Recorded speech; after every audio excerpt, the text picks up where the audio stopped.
개인주의 시대에서 개인한테 요구되고 있는 이제 가장 중요한 게 하나가 스스로 삶의 목적을 잡는 거예요. 세우는 거예요. 삶의 의미를 자기 스스로가 부여하는 거예요. 그러니까 그런 뚜렷한 뭐가 있으면은 그러면은 헬조선이라는 얘기가 안 나오죠. 저는 13년 유학생활을 하면서 서양 사람들하고 같이 부대끼면서 살아왔어요. 제 출신도 아버님이 공장 노동자이시기 때문에 전혀 저한테 재정적인 후원, 학비 이런 것 보태주실 수 없어요. 그래서 제가 72년 유학 나갈 때 본당 신부님이 100불 주시는 거 그거 가지고 가서 그 100불 가지고 13년 살았습니다. 그동안에 한 번도 한국에 들어올 수 없었어요. 한국에 들어오면은 그 돈으로 1년을 살 수가 있는 겁니다. 그렇게 저 자신 그렇게 살았고 그 당시에 많은 사람들이 그렇게 살았지요. 그러면서 거기 젊은 애들이랑 같이 어울려 살면서 걔네들은 정말로 자급자족을 해요. 그러니까 소위 말하는 문화 시민이 되는 거예요. 그래서 독일에서는 초등학교 4학년 되면 결정을 해야 돼요. 내가 직업 교육을 받을지 인문 교육 아니면 하여간 고급 교육을 받을지. 근데 4학년 학생들한테 물어보면 공부하겠다는 애 별로 없어요. 우리도 물어보세요. 4학년 보고 너 공부할래? 아니면 뭐 돈 벌래? 그러면은 공부 안 하고 돈 벌겠다고 그래요. 거기도 마찬가지.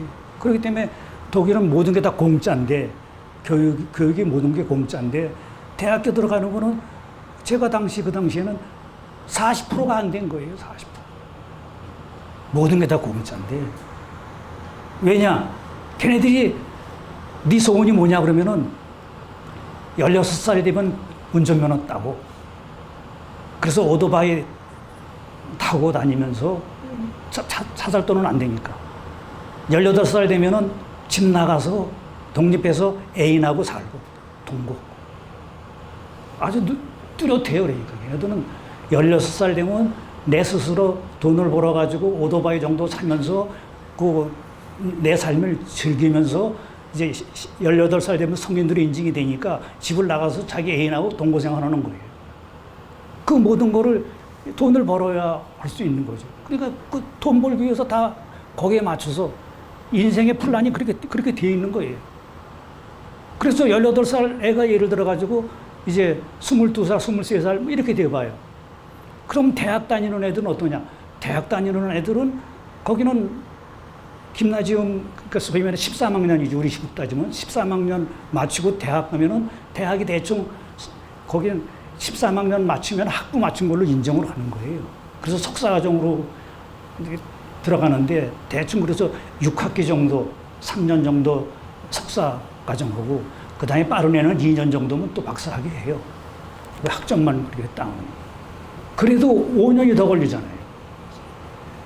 그런데 그거를 김나지움 안 가고 직업학교 쭉 다니던 애들이 계속 돈 벌어 오면은 그 돈 모아서 모은 거하고 그 다음에 봉급을 따져보면은 얘네들이 결코 손해보는 게 아니거든요. 그렇기 때문에 그 집이 힘들어서 대학 가서 하게 할 필요 없다. 하게 해봐야 뭐 더 많은 것도 없고. 그래서 거기는 그러니까 그런 직업학교 다녀가지고 직업학교에서 얻는 최고의 등급이 뭐예요? 마이스터잖아요, 마이스터. 그 마이스터 되는 게 그래서 기술자들은 그게 꿈이에요. 그래서 마이스터가 이 사람들은 무덤에까지 가지고 가요. 무덤에까지. 마이스터 누구라고. 그러니까 박사 누구라고 하는 거하고 똑같은 거예요. 그래서 그 사람들은 마이스터라면 자부심이 대단해요. 뭐 교수라고 그러면 자기는 마이스터라고. 그러니까 그런 풍토 속에서 자라온 사람들이기 때문에 그렇기 때문에 애들이 삶의 다양한 가능성을 열어두고 있는 거예요. 그래서 그거는 제가 오늘 이제 말미에 할 얘기인데 힐링 얘기가 나와서 미리 말씀을 드린다면은 이렇게 걔네들은 삶의 기술을 배우는 거예요. 그래서 저는 에릭 프롬이 얘기를 했죠. 에릭 프롬. 에릭 프롬의 유명한 책 중에 하나가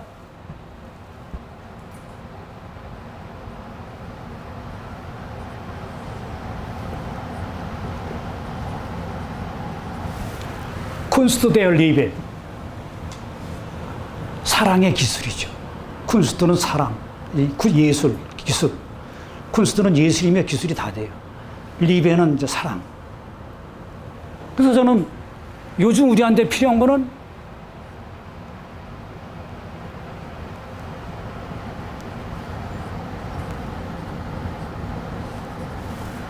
쿤스트 데스 레벤스라고 얘기해요. 삶의 기술. 그러니까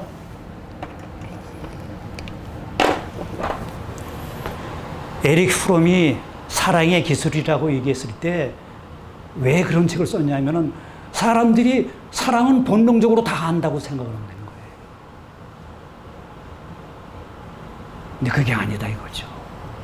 사랑도 인간관계, 대화, 인격적인 만남, 그 다음에 부드러움 등등 이 모든 것들을 제대로 배워야지 사랑도 제대로 하는 건데 그런 거 안 배운 사람들은 사랑도 제대로 못해서 그래서 성범죄, 뭐 이상한 성행위 뭐 이런 것들로 간다 이거죠. 그래서 에릭 프롬이 어떻게 보면 20세기 들어서서 사랑의 기술이라는 책을 쓴 거예요. 본능적으로 다 알고 있다고 하는 것을. 마찬가지에 저는 지금 제가 한국적인 지금 상황을 생각하면서 우리한테 필요한 건 이제 어떻게 보면 삶의 기술이다 이거죠. 삶은 누구나 다 그냥 태어났으면 다 사는 걸로 알았는데 그게 아닌 거예요. 우리는 지금 우리 후손들한테, 자식들한테 정작 가장 중요한 삶의 기술을 가르치지 못했어요. 그 가장 밑바탕에 소통이 있는데 이 소통하는 방법을 제대로 안 가르쳤어요. 내가 하는 소통 방법을 우격다짐식으로 무조건 이렇게 해야 된다라고 그런 거예요. 그런데 우리가 살던 시대하고 걔네들이 사는 시대는 완전히 다른 거예요. 요즘에 1년, 2년은 예전에 10년, 20년에 해당이 되거든요. 그래서 이제 이 얘기는 조금 더 이제 하도록 하고요. 그러면은 이제 그 다음 주제로 넘어가 보죠. 이제는 삶과 죽음의 문제로 넘어갑니다. 인간은 죽음을 향한 존재, 이제 죽음을 향한 존재라고 하는 것은 이제 하이데거가 인간을 규정한 겁니다. 하이데거가 인간을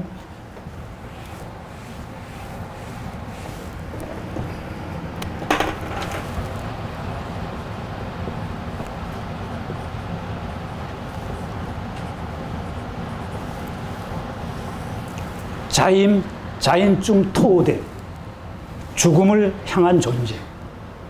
그러니까 이제 번역을 어떻게 하느냐에 따라서 달라요. 죽음을 향한 존재라고도 번역할 수가 있고, 죽음에 단죄받은 존재.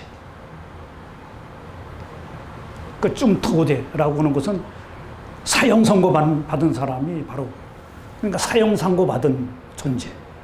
그러니까 이것이 풍기는 뉘앙스를 하려면 완전히 사형 선고 받은 존재.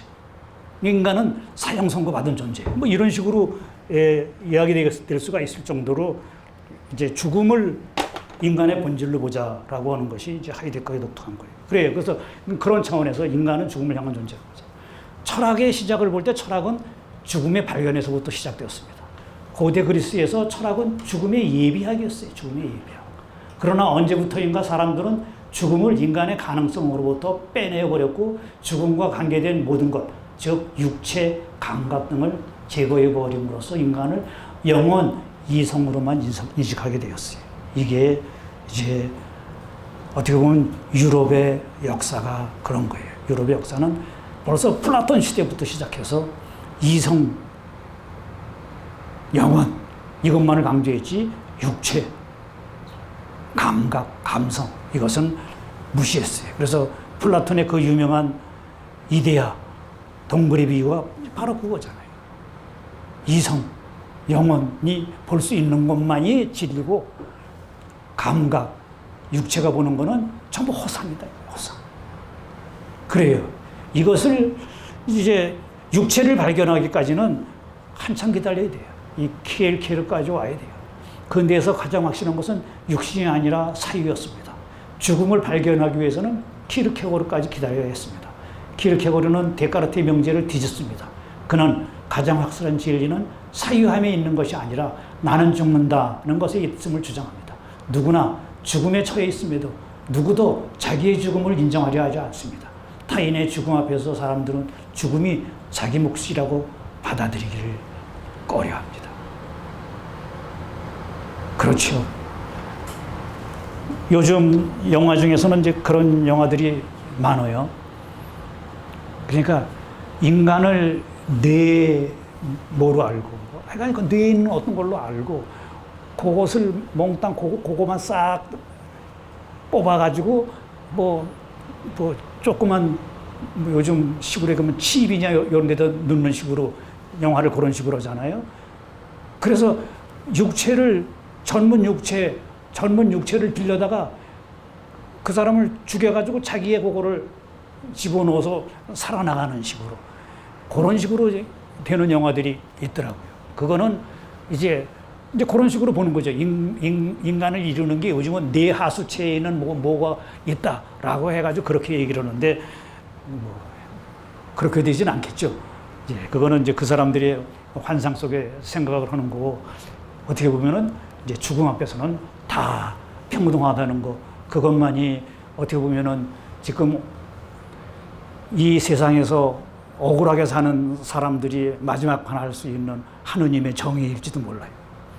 인간은 죽을 수 있는 존재라는 것이 인간에게 있어서 인간의 본질을 이루고 있다는 것을 하이데거는 지적을 합니다. 하이데거는 사도 바울의 육신에 대한 고민을 예로 듭니다. 하이데거는 이를 통해서 인간에게 다음과 같이 말합니다. 인간이여, 너의 약점을 버리지 말라라고. 인간의 인간다움은 가장 약한 거기에, 즉 가장 약한 죽음에 있음을 하이데거는 보고 있었습니다.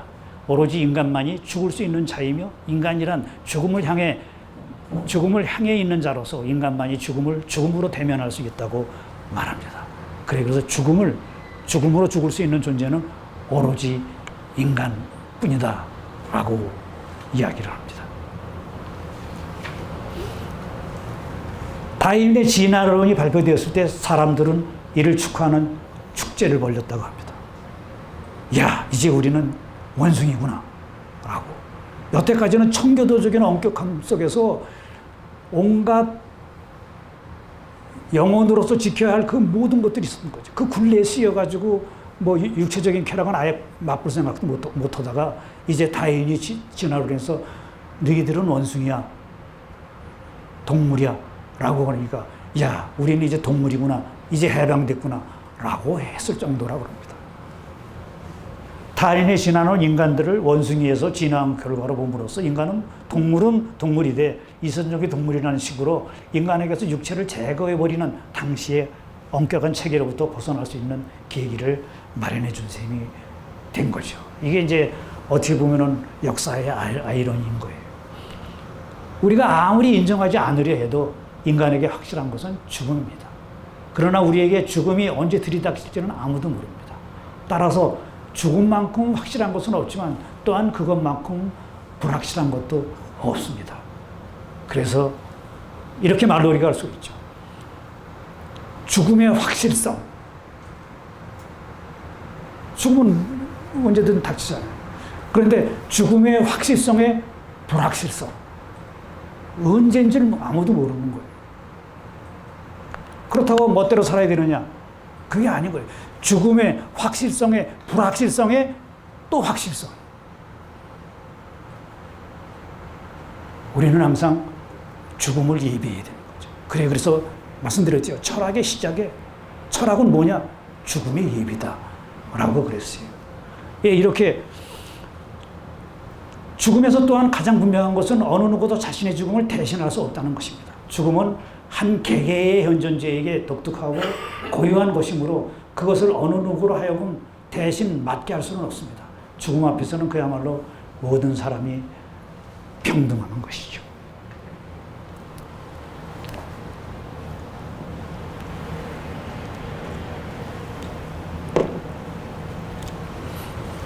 예, 인간의 유한성과 죽음. 그래서 이제 인간의 유한성과 죽음이라고 하는 것을 여태까지는 인간의 본질에 속한 것으로 안 봤다는 거예요. 그래서 그리스도교에서는 인간은 이 세상은 순례자의 삶이다라고 그래요. 왜냐? 인간의 본래 모습은 영혼이고 이 영혼은 죽어서 천국에 가는 거기 때문에 이 세상은 잠깐 살다가 가는 거다라고. 가톨릭에서는 얼마 전까지 죽으면은 그냥 묻어야 되는 걸로 생각을 했어요. 왜냐? 최후의 심판 때 그 육체를 가지고 부활한다고 믿었기 때문에. 그 육체를 태우면은, 이게 부활할 거리가 없잖아요. 그래서 가톨릭에서는 계속 화장을 못하게 했던 거예요. 그런데, 조금만 생각을 해보면 세상에 그렇게 무식할 수가 있어요. 그럼 예를 들어서 육체적인 조건이 안 좋게 태어난 사람들은 어떻게 해요? 이 다음에 다시 부활한 뒤에도 또 다시 불구자로 영원히 살아야 돼요? 그것보다 더한 처벌이 어딘 거예요? 그러니까 그 정도로 조금만 생각하면은 논리에 안 맞는 걸 생각합니다. 그러니까 이제는 화장을 시키면서 그러죠. 아마 영혼이 산다, 영혼이 산다라고 하는 건 인격이 산다라는 것일 거다. 인격은 뭐예요? 인격은 뜻으로서의 얼로서의 나인 거죠. 육체, 몸, 그건 없어져도 우리가 살아온 그 삶의 의미로서의 뜻, 내가 하늘과 일치하며 살았던 그 얼이 영원히 살 거다라고 하는. 어떻게 보면 이제 그게 다석유홍호 선생님께서도 말씀하신 겁니다. 어쨌든 이제 유한성과 관련해서 보면은, 유한성과 관련해서는 고린도 후서에 나오는 살 속의 가시, 여기 기독교, 그리스도교 다니신 분들이 많으시니까 살 속의 가시를 아실 거예요. 사도 바울은 세 번째 하늘인 천국에까지 불려 올라가서 하느님의 계시를 받고 하느님의 환영을 보았지만 자기 자신은 이러한 신비스러운 경험에 관해서는 자랑하지 않겠다고 말합니다. 그 말에는 사도 바울이 더욱 진리만을 말해야 할 것이라는 의미가 깔려 있습니다. 사도 바울은 하느님의 은총을 받았지만 그것을 자랑하지 말라고 하느님께서 준 살 속의 가시를 가지고 있었습니다. 그러니까 살 속의 가시. 그거는 일종의 인간이 가지고 있는 유교, 이런 거죠. 사탄의 하수인이라고 그러죠. 그래서 사도 바울은 제발 나한테서 이 살 속의 가시를 빼달라고 하느님한테 기도를 드리는 거예요. 이렇게 3번이나 하늘에 올림을 받은 사람이기 때문에 하느님한테 기도를 드리는 거죠. 제발 나한테 이놈 살 속의 가시, 인간이 가지고 있는 이 유격이라든가 이런 걸 좀 없애달라고. 그랬더니 하느님은 너는 나의 은총을 충분히 받았다 라고 그러면서 바로 나의 권능은 가장 약한 곳에서 나타난다 라고. 그러니까 인간의 그 연약함, 거기에 나의 은총이 있고 나의 권능이 있다. 그러니까 너는 그거를 부끄러워하지 말고 그거를 자랑하라 라고. 그래서 하이데거는 바로 여기서 힌트를 받은 거예요. 인간이요, 죽을 수 있다고 해서 그걸 부끄러워하지 말아라. 거기에 너의 독특함이 있다 라고 하는 거죠. 그래서 사도 바울의 말을 빌려서 하이데거는 이렇게 말합니다. 바울 자신이 자신의 어떤 것을 자랑하고자 할 때 제일 먼저 자신의 약함을 자랑하고자 했지 자신이 받았던 계시와 환상을 자랑하고자 하지 않았다라고요. 이를 감안해서 본다면 이제 인간에게서 자랑해야 할 것은 인간의 약함, 유한성, 시간 속에서의 구체적인 삶과 감각을 가진 인격 등등이 됩니다. 이렇게 이제 키르케고르를 통해 가지고 하이데거로 오면서 인간은 자기가 가지고 있는 유한성, 육체, 감각, 그거를 부끄러울 필요가 없는 겁니다. 흔히 사람들은 이 세상에서의 평안, 그리고 저 세상에서는 구원이라는 두 가지를 다 얻으려 합니다. 이게 이제 돈 많은 사람들이 이제 흔히 생각을 하는 거죠. 이건 이미 키르케고르 시절에도 그랬던 거예요. 키르케고르 시절에도 키르케고르가 바로 그런 잘못된 그리스도교인들을 하서 싸운 거예요. 근데 지금 한국의 기독교는 완전히 이런 식으로 썩어 빠진 거예요. 돈 많은 사람들이 돈을 가지고 이 세상에서는 편하게 살다가 또 저 세상에서는 구원까지 받는 두 마리 토끼 다 쫓겠다고. 그렇게 지금 개신교가 썩어버리고 있어요. 그리스도 재림이 갑작스러운 돌발성이라는 위험의 의미를 가지고 있듯이 이 땅에서의 평안과 저 세상의 구원이라는 것이 어느 누구나 알 수 있게끔 그렇게 정해져 있는 것이 아닙니다. 죽음이라는 것이 있기 때문에. 그 다음에 이제 죽을 수 있는 존재이기 때문에 느낄 수 있는 것 중에 하나가 이제 불안입니다. 불안. 그래서 인간은 불안 속에서 휩싸인 그런 일상의 삶을 살 수밖에 없는 거예요. 불안. 불안이 바로 죽음의 존재를 증명해 주는 거예요. 불안과 공포. 하이데거는 이 불안과 공포를 구별합니다. 불안과 공포를 구별합니다. 공포는 그 대상이 뚜렷한 것입니다. 불안은 뚜렷하지 않은 거예요. 대상화할 수 없는 어떤 것으로 인해 야기되는 게 불안이에요. 즉, 자기 존재에 대한 불안, 자기 존재 때문에 일어나는 불안 같은 것이 바로 그것이에요. 공포는 인간이 살면서 마주치는 대상들에게서 오는 것을 말합니다.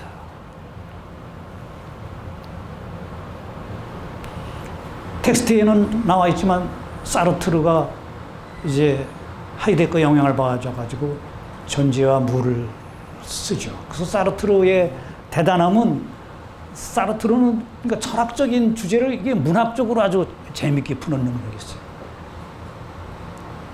이게 프랑스 사람들이 대단한 거예요. 프랑스 사람들은 문학자는 반드시 철학자여야 되는 거예요. 철학자는 반드시 문학자여야 돼요. 그래서 대표적인 게 까뮤, 사르트르. 그때 많은 사람들이 그래요. 그러니까 문학이 철학적인 바탕이 없으면 그게 문학이 아닌 거예요. 독일도 마찬가지. 그런데 한국 문학은 그렇지 못해요. 왜냐? 한국에는 바로 이 철학적인 사색, 그것이 익숙해지지 않았기 때문에 그래요. 그렇지만 우리의 문학적인 작품에는 뭐가 많이 드러나느냐? 말씀을 드렸듯이 그래서 심성적인 거, 감성적인 거, 영성적인 거 이런 것들은 있어요. 그러니까 이성적인 그런 거는 드물고요. 제가 94년에 심장 발작이 와서 독일 안식년 갔다가 1년 안식년 그야말로 한국에서 11년 교수로서 봉직을 오고 7년 만에 가는 안식년을 이제 11년째 갔는데 가서 3개월인가 4개월 지나다가 심근경색이 와서 거기에 심장 병원에 입원해가지고 조사를 받고서는 관상동맥이 3개가 완전히 막혀서 당장 수술을 해야 된다고. 그래서 한국에 실려와가지고 세브란스 병원에서 수술을 받았습니다.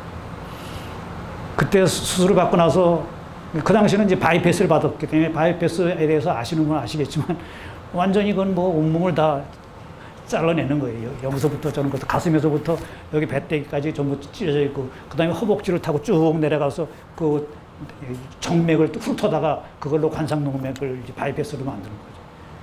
그래서 수술 받고 나서는 이건 하여간 서너 달을 걷는 것부터 시작해서 누워 있어야 돼요.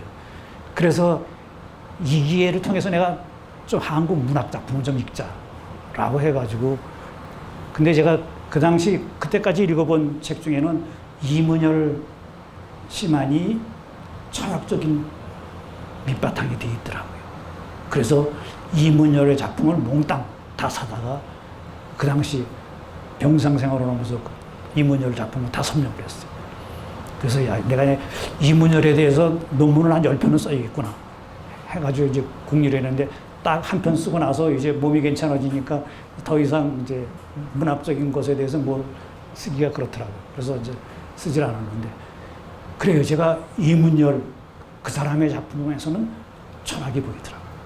그 사람의 삶이 그렇잖아요. 그리고 그 사람이 얘기하는 것 중에 하나가 그 사람이 알아듣건 못 알아듣건 자기가 존재와 시간을 독파를 했대요.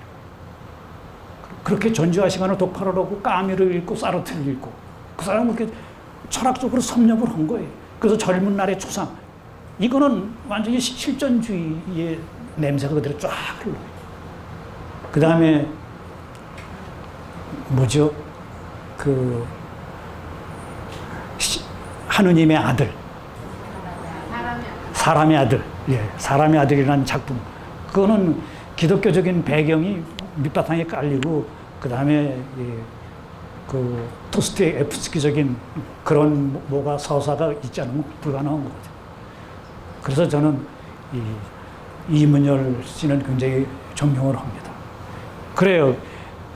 어쨌든 지금 인간의 이제 삶과 이제 죽음 그 사이에 이제 불안이 있는데, 이 불안을 가지고 얼만큼 주제화시키느냐라고 하는 건데, 사르트르의 작품에서는 그렇게 얘기를 합니다. 공포는 뭐냐? 공포는 예를 들어 가지고 1차 대전, 2차 대전 그때 있었는데, 2차 대전에 예를 들어 가지고 군에 징집돼서 갔던 군인이 이제 전장에 나갈 때, 휴가 왔다가 전장에 나갈 때 느끼는 게, 그 전장터에 나가서 총알이 빗받칠 때 느끼는 그런 것들이 이제 실제적인 공포라는 거예요. 그런데 불안은 뭐냐? 불안은 바로 휴가 나왔다가 다시 전장터에 갈 때 느끼는 게 불안이래요. 과연 내가 가서 제대로 처신할 수 있을까? 바로 나 자신과의 관계 속에서 내가 참된 군인이 될 수 있을까? 라는 그 생각이 들 때 불안이 엄습한다는 거예요.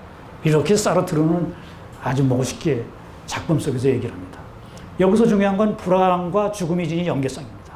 죽음 앞에서 불안은 항상 최고조에 이릅니다.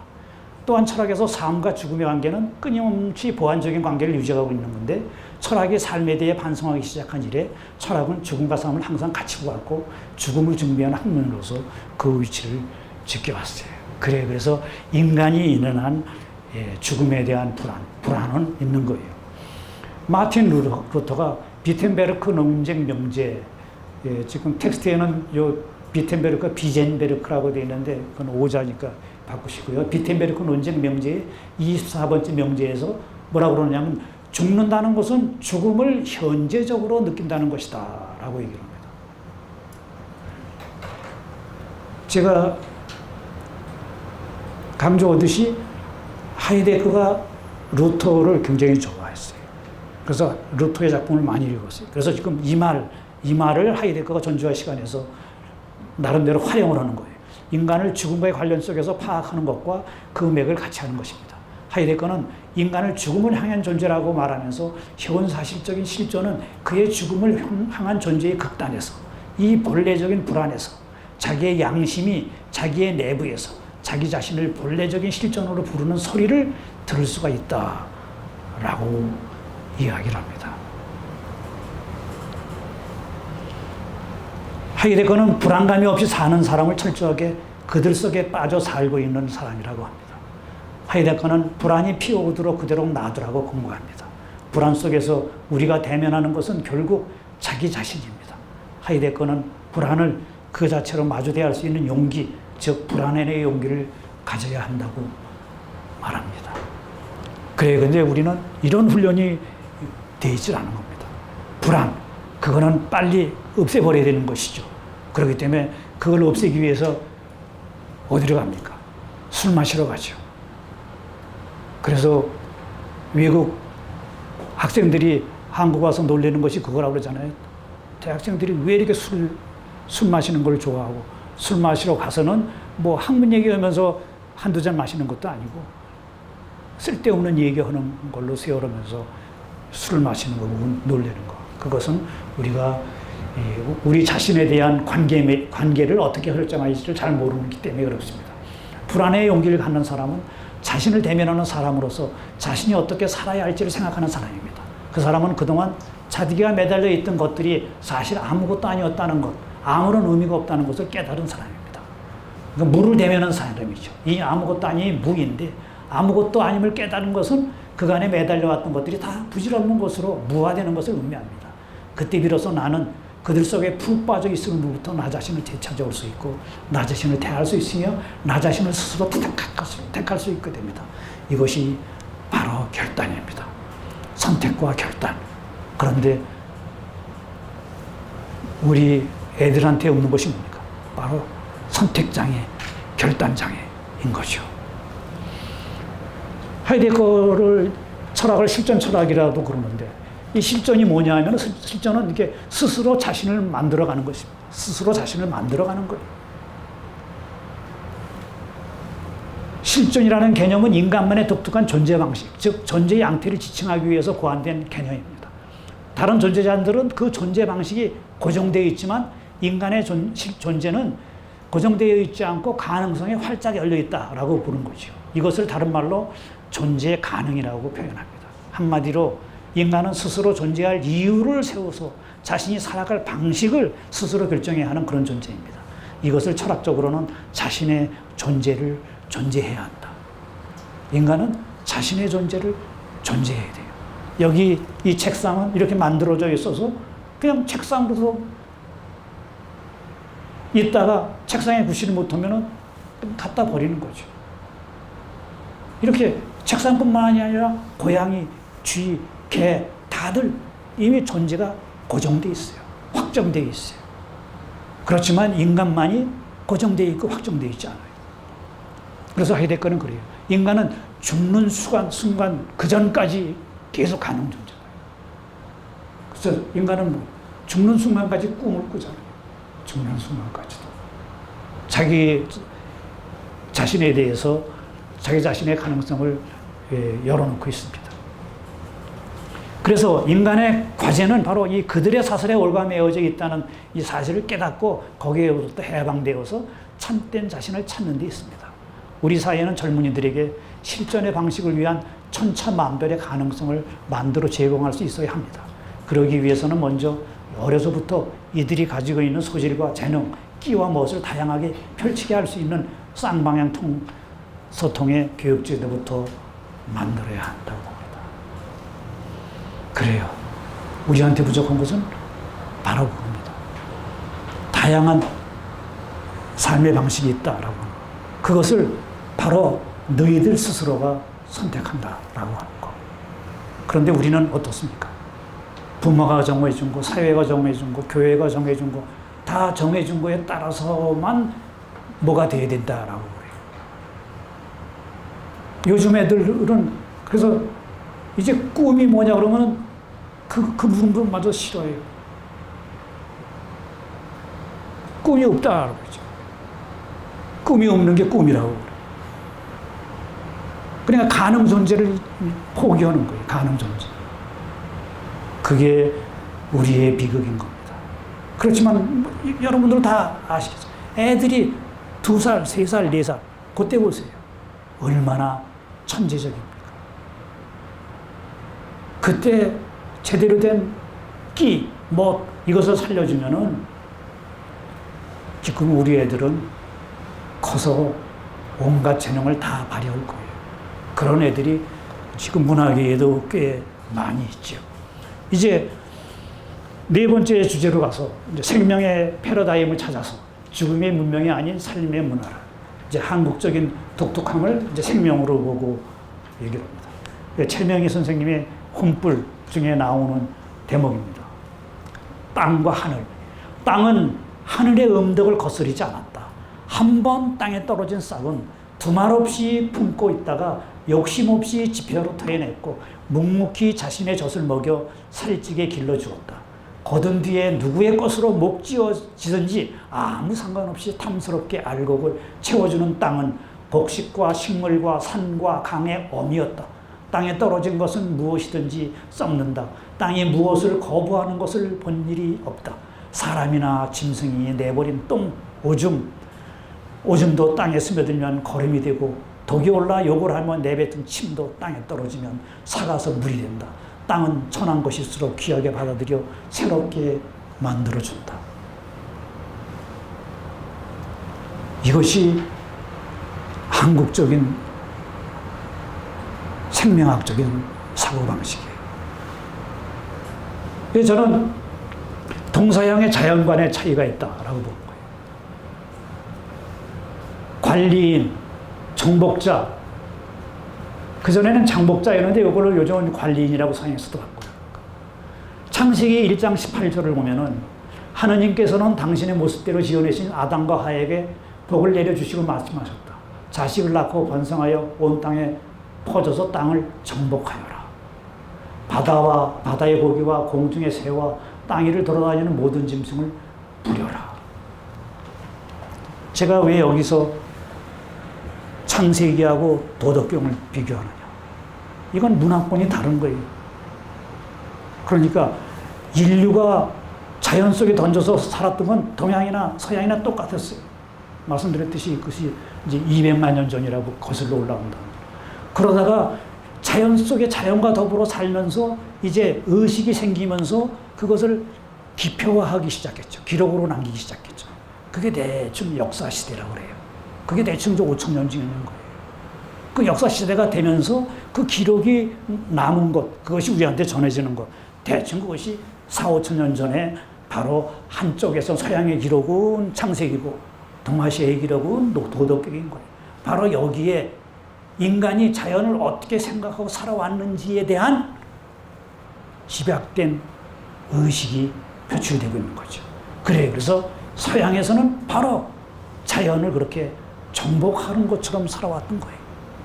동아시아, 그러니까 서양은 알다시피 사냥, 채집 이런 것이었기 때문에 더군다나 그랬을지도 모르죠. 그런가 하면 노자의 도덕경은 정반대죠. 땅을 정복하여라 그러는데 우리는 사람은 땅을 본받고 땅은 하늘을 본받으며 하늘은 도를 본받고 도는 스스로 그러한 자연을 본받는다 라고 되어 있는 거예요. 여기에 그러니까 동서양의 의식의 차이가 그대로 드러나고 있어요. 그런데 이제 서양에서는 이제 20세기 들어서서 이 의식이 잘못됐다 라고 그러는 거예요. 그래서 이걸 바꿔야 된다. 그래서 더 이상 정복자적인 태도가 아니라 자연을 관리 맡았다라고 해서 관리인이라는 이 수식어를 쓰기 시작해요. 최근 들어 이제 서양의 자연관도 변하고 있습니다. 세계적인 미래학자 제르미 리프킨. 그 사람은 유러피안 드림에서 유럽인들이 자연을 대하는 방법을 바꾸고 있음을 지적합니다. 창세기를 새롭게 해석한다고 소개하면서 인간은 더 이상 자연의 지배자가 아니라 자연의 관리인이라고 말합니다. 하지만 우리는 세상 관리 정신을 들먹을 필요가 없습니다. 애초부터 살림지기 정신으로 살아왔으니까 말입니다. 우리는 인간이 자연에 대해서 가져야 할 삶의 방식을 한마디로 살림지기로 표현했습니다. 그래서 아까 제가 김지아 시인하고 세계생명문화 포럼을 같이 했다고 그랬는데 그때 미국서 교수 생활을 하는 어느 선생님이 바로 자기가 미국서 강의를 하면서 살림지기라고 하는 말을 그냥 우리말로 써서 강의를 한다고 해요. 바로 우리가 가지고 있는 독특한 자연에 대한 관계 맺음을 표현하기 위해서요.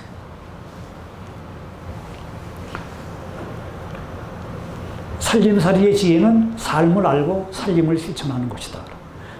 저는 그러니까 사람은 삶을 아는 거다.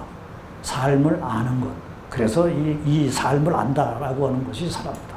삶을 알기 때문에 어떻게 하면 살리고 어떻게 하면 죽이는지를 아는 거죠. 그 살림은 살리다의 이 주안점을 둔 거예요.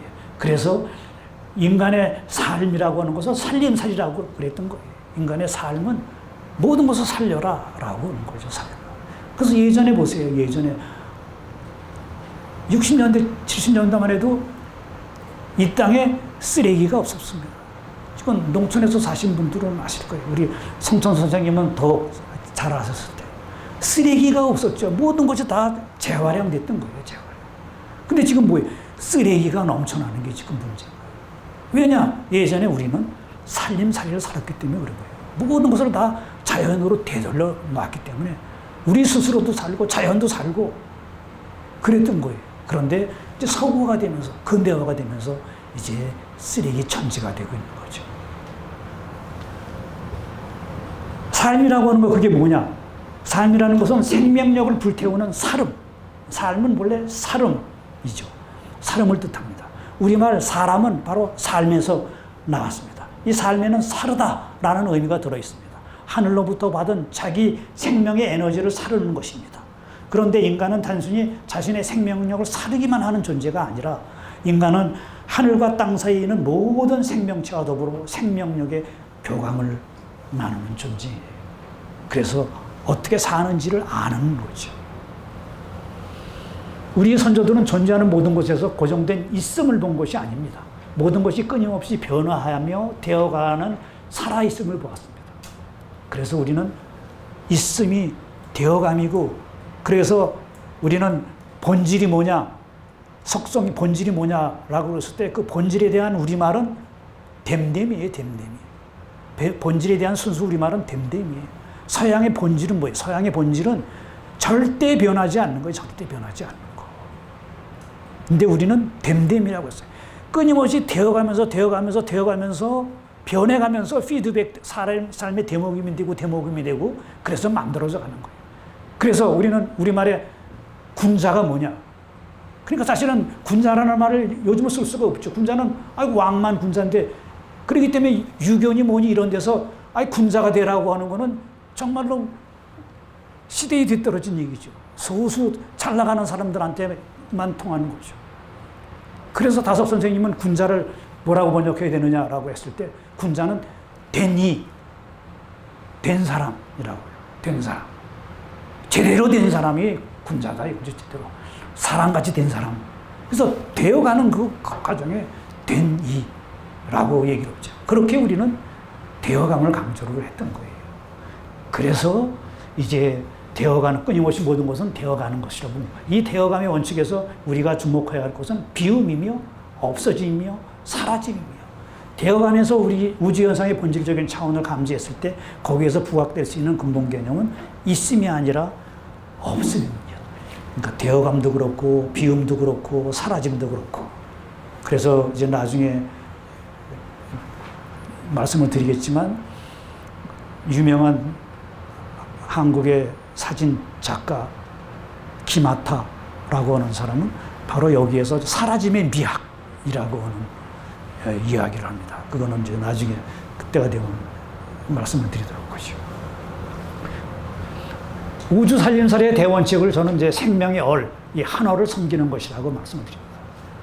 우리는 변화하는 모든 곳에서, 특히 살아 움직이는 모든 곳에서 하늘의 명인 어를 알아보고 그것들이 그것들로서 따로 서서, 그러니까 그래서 섬기는 거죠. 서서 사이를 나누면서 그것들이 되어감이 잘 전개되도록 도와야 합니다. 이렇게 존재하는 모든 것을 그것으로서 서도록 도우면서 우리는 없이 계신 한원을 섬기는 것입니다. 그러니까 각자 모든 사람 속에 있는 한월, 그 한월이 어린 겁니다. 각자의 어리죠. 그 어리 서도록 돕는 거죠. 섬김이란 존재하는 모든 것들이 나서 그 자신으로 서서 우주적 생명의 전개 과정에 편입되도록 관여하는 것이며, 그렇게 하여 존재하는 모든 것 속에 살아 숨쉬고 있는 한어를 알아보고 모시는 겁니다.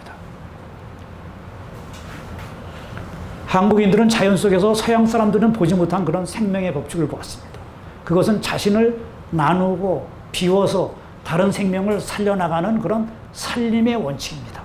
아주 작은 세포인 아메바에서부터 시작해서 새싹을 포함해 살아있는 모든 것들을 잘 보세요. 그것은 끊임없이 자기 자신을 나누면서 자랍니다.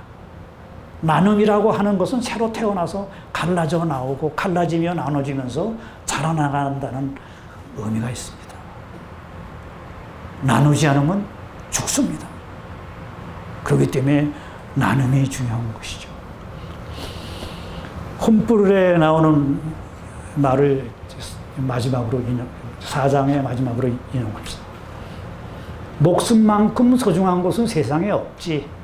껍데기만 살았다고 목숨이 있는 것도 아니다. 살아있으면서도 죽은 것은 제가 저를 속이는 것이야.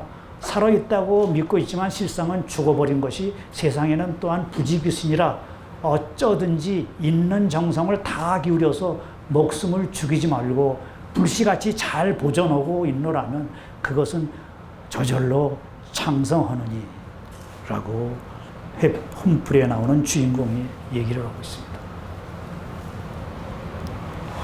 이제 마지막 장으로 넘어가서 생명으로, 사랑으로 짜는 생명의 그물.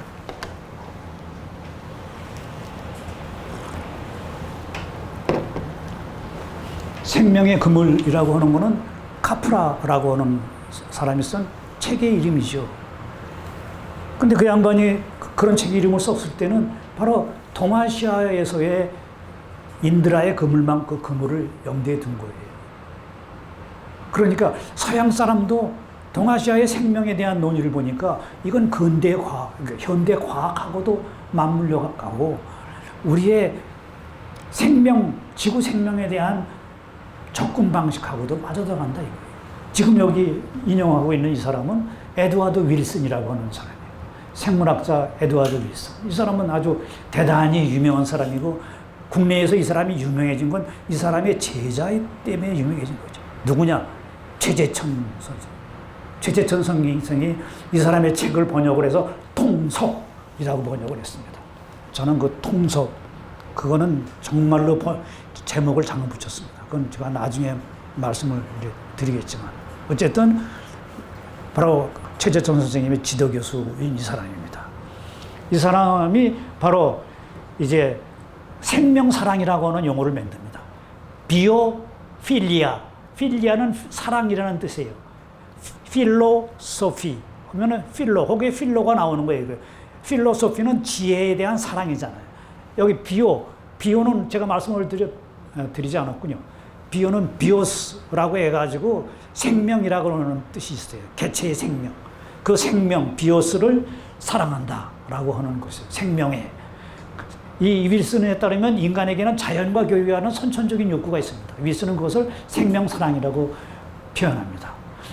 그는 녹색 자연에서 느끼는 인간의 공통적 안정감과 평안함은 우리의 생물학적 존재 안에 깊숙이 자리 잡고 있다고 말합니다. 다시 말해 우리 몸이 생명 친화적인 연결감을 유전적으로 기억하고 있다는 것입니다. 요즘은 그래서 이런 데 연구가 많이 나오고 있죠. 대표적인 연구가 하나가 뭐예요? 환자들을 관찰해 보니까 녹색을 자주 보고 있는 환자들이 소위 말하는 치유력이 다시 살아남을 수 있는 가능성이 훨씬 높다는 거예요. 자연 속에 자연과 더불어 병 치료를 하는 사람. 말씀드렸듯이 저는 하나님의 은총을 받아서 그런지 몰라도 제가 죽을 고비를 꽤 많이 남긴 사람입니다. 아까 말씀드렸듯이 심장 바이패스도 받았고 대장암 수술도 받았고 대장암 수술을 받기 전에 심장 체크를 하다가 또 심장 마비가 와서 더 죽을 고비로 죽을 고비를 한 4번 남긴 사람인데 근데 하나님이 좀 할 일이 있다고 아직 살아 놓으신 것 같아서 제가 마지막으로 지금 제 열을 불태우는 것도 그겁니다. 제가 생각한 이러한 문화적인 철학적 단상들을 후대에 남기고 가자. 이게 아마 하느님이 한월이 제게 마지막으로 남긴 것이 아닌가라고. 그래서 제가 정론해서 이제 저 역시 병치료를 위해서 괴산회가 있었습니다. 괴산 칠성댐 근처에 공기 좋은 곳이었습니다. 거기서 10년 살면서 건강을 회복했어요. 그래서 이제 바로 제가 2007년에 대장암 수술을 받았으니까 10년이 넘었죠. 그래서 완치 판결을 받았어요. 그러니까 바로 이게 자연 속에 자연과 더불어 자연과 교감하면서 사는 게 생명 근원인 거예요. 그래서 저는 이제 새롭게 받은 이 생명 그것을 이제 마지막 앞으로 그래서 이제 길게 잡아서 10년이랑 그 10년 동안에 제가 하늘로부터 받은 그 지혜를 일반인들한테 공유하자라고 하는 것으로 제가 노력을 하고 있습니다.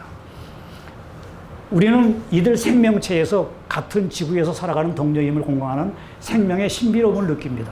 우리는 이들 생명초 속에 담긴 생명의 본질적이고 고유한 가치를 마치 우리 자신의 것인 양 인식하는 것입니다. 이와 같은 교감과 공감을 통해 우리는 동료 생명체들에 대한 연대감을 표현하죠. 불교 경전에는 이렇게 나와있습니다. 모든 흙과 물은 다 나의 옛몸이고 모든 불과 바람은 다 나의 진실한 본체이다. 그러므로 항상 방생을 하고 생명을 받아 항상 머무르는 법으로 다른 사람도 방생하게 해야 한다. 만일 세상 사람들이 축생을 죽이고자 하는 것을 보았을 때는 마땅히 방편을 써서 구호에 괴로움을 풀어주어야 한다 라고 얘기를 합니다. 그렇게 우리는 살림의 정신을 강조했죠. 그런데 지금 우리가 살고 있는 세계, 그것은 근대화, 서구화가 돼가지고 굶주리는 사람, 물이 없어 고통받는 사람, 그 다음에 자기의 삶의 고장을 떠나서 딴 데로 가려고 난민 생활을 하면서 계속 배에 있는 보트 피플, 그 다음에 핵전쟁의 위기 속에 또는 이 공해로 인해서 시달림을 받고 있죠. 함석헌 선생님은 이렇게 얘기를 했습니다. 우주를 다 주어도 아니 바꾸려는 것이 생명이요. 천년을 살고도 하루같이 여기는 것이 마음이다. 우리는 백이나 천을 살기 위해 나온 것이 아니요. 영원을 살기 위해 있는 것이며 수만금, 수억금을 가지기 위해 사는 것이 아니요. 무한을 가지기 위해 사는 것이다. 라고 하면서 생명이라고 하는 것은 바로 하늘 위에 살라는 절대 명령을 따르는 것이다. 라고 했습니다. 예, 이제 마지막으로 힐링과 관련돼서 조금 제가 읽은 책 하나를 소개해 드리면요.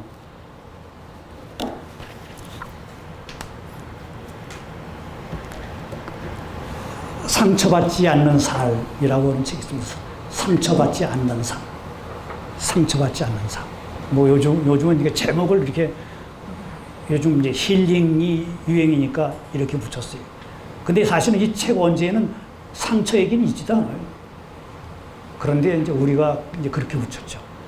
그런데 이 세 저자, 본래의 제목은 세 현인이라는 그런 뜻이에요. 세 사람의 현자, 세 사람의 현자가 이제 대담을 하면서 이야기를 나누는 그런 이야기를 적은 거예요. 여기에 저자인 한 사람이 마티우 리까르라고 하는 저자인데 그 저자는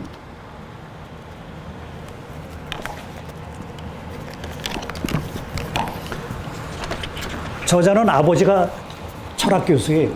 아버지가 프랑스에는 나름대로 유명한 철학 교수인데 이 사람은 공학적으로 공부를 해서 아마 생물학인가 뭐 이쪽일 거예요. 이 프랑스 파스테르 연구소에서 세포 유전학으로 박사학위를 취득하고 그 연구소에서 연구원으로 일을 시작한 수재였습니다. 그런데 이 사람이 이렇게 연구원으로 있으면서 어느 기회에 인도로 여행할 기회를 가져요. 그래서 인도에 가서 구루, 어느 스님을 만나요. 스님을 만난 것을 계기로 모든 것을 다 던지고 히말라야로 떠나요. 히말라야로 떠나가지고 거기서 유명한 스님을 만나서 중이 됩니다. 승려가 돼요. 승려가 돼서 20년 이상을 수행하고 난 뒤 프랑스로 돌아갑니다. 그 뒤에 자기 아버지, 철학자죠. 자기 아버지하고 대담을 해서 책을 냅니다. 그 책이 승려와 철학자, 이것도 번역이 되어 있습니다.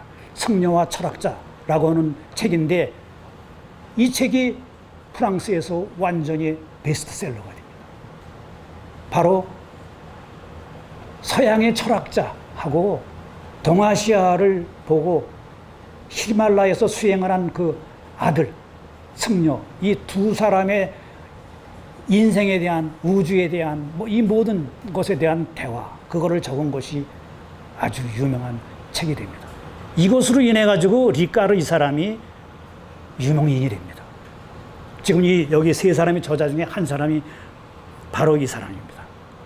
그래가지고 그 다음에 이 사람이 누구한테로 가냐면 달라이 라마한테로 가서 달라이 라마의 책을 번역해서 서구에 알린 사람이 바로 이 사람입니다. 이 세 사람의 저자 중에 한 사람, 이 사람이고요. 그 다음에 또 한 사람은 알렉산드르 졸리앙이라고 하는 사람인데 이 사람이 이 책을 기획하고 펴낸 사람이에요. 그는 왜 삶은 고통일까? 어떻게 하면 삶을 잘 이끌어갈 수 있을까? 하는 근본적인 문제를 던지면서 책을 같이 쓴 사람이에요. 이 졸리앙이라고 하는 사람은 태어날 때 목에 탯줄이 감겨가지고 잠깐 뇌사 상태에 빠졌다가 태어난 사람이에요.